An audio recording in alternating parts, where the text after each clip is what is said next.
So guys, tumating na yung Meralco ko. Yung bill out ng Meralco for this June. So, nagtataka lang ako, paano pagka ganito? 0-0. So, anong gagawin pagka ganito?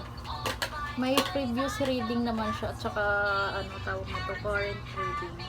So, hindi ko lang alam kung paano ang setup pagka ganito. Kasi baka mamaya magulantang ako sa next month. Ano baby?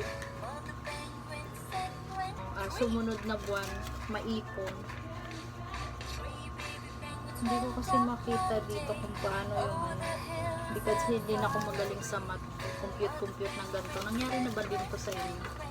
Ayan siya.